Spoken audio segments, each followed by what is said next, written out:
So I know a lot of my viewers, since they are really into trade bots, they might not be that experienced when it comes to day trading. So today I'm going to be doing a video for you guys on the top 5 beginner mistakes that new traders make. So these are people, who are trying to get into technical analysis, maybe want to day trade. And this can really work for cryptocurrencies or Forex, most types of trading, although this video will be specifically directed towards cryptocurrency trading.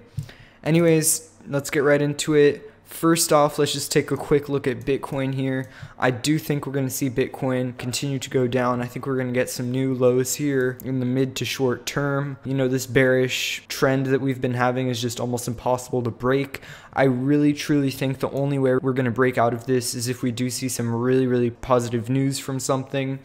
Something like that would maybe be Amazon accepting Bitcoin or some really big news that would really, spike up the price and break this trend. But other than that, I think after this retest especially, I really don't think we're going to break it just with the speculative market like we tried to right here.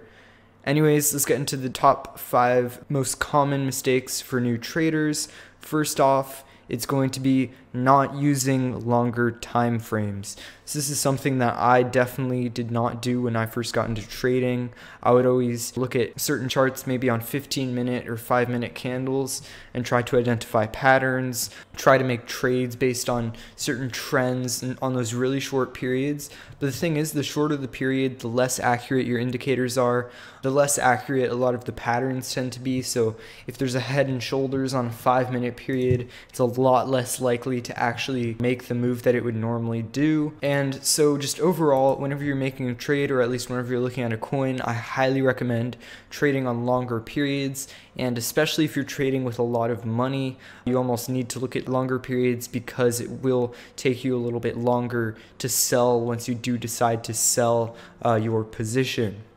Number 2, we have treating support and resistance lines as specific points. So a great example of that would be this trend line right here on Bitcoin.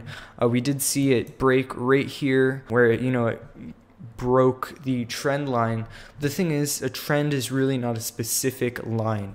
So we saw here it did break out technically, but the thing is the resistance was at 12,000. So I really only would have counted this as a breakout if it did go above 12,000. So that's a great example of where the zone for this resistance would be. So 12,000 down to maybe 11,500 would be the resistance zone for that point. But that's something really good to keep in mind. Another example of this would be on Litecoin.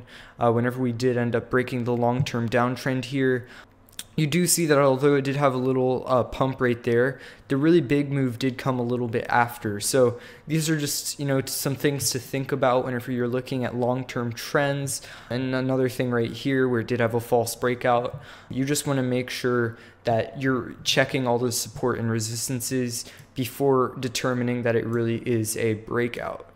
Next, we have getting greedy. This is something that's very hard to sort of wrap your head around whenever you first start trading. So personally, what I do is whenever I make a trade and I, have a projection, like I say, okay, they're going to come out with XYZ news and it's going to make it go up 20%. I really try to stick to those numbers because if not, you start to get greedy and then you can lose some of that profit that you previously made. A great example of this would be on Nano. I did trade Nano on the way down and then I had some bags and I held it all the way up. I saw this wedge here. Now this wedge personally I did sell at around this point right here and it didn't end up keep going. But I just think it's a really smart thing to not get greedy because, for example, if you were still buying up here, if you were still holding, you could have lost a lot of your profit. So long story short, find a specific zone, stick to that amount of profit, never get greedy. A lot of people always say I want to go for that 200% trade, but sometimes it's just not worth the risk. You just need to cash out once you're happy with what you're getting. Next is not learning indicators correctly. So this is a very important thing.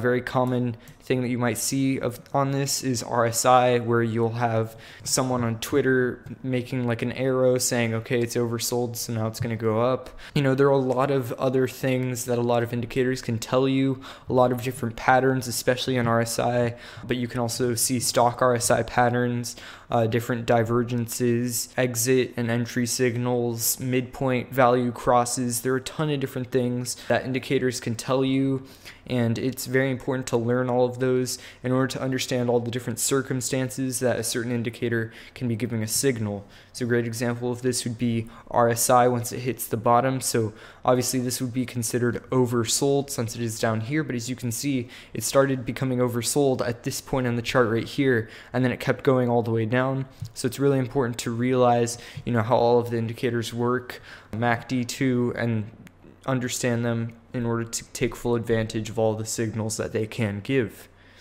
The final helpful tip that I'm going to give for those new traders is not to overtrade. This is something that a lot of people do whenever they first get into trading, or at least once they start to get a little bit more experience in trading, because they think, okay, you know, I see Bitcoin here, I'm just going to trade every single small move that it makes, and that is really not the way to trade. If you want to make profitable trades, or if you at least think that you want to trade for the long term, it is a lot smarter to make trades on bigger moves that are lower risk, and then make a lot more better trades on lower risk, instead of making a lot of small trades that can end up resulting in a lot of losses, and it can really get down those profits that you originally had.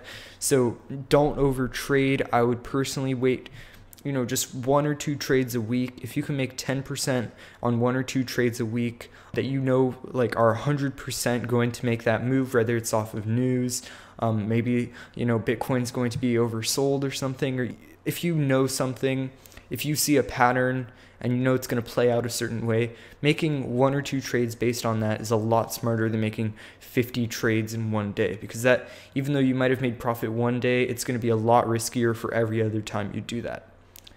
Anyways, guys, thank you guys so much for watching. Hopefully this has helped you out a little bit if you are newer to trading.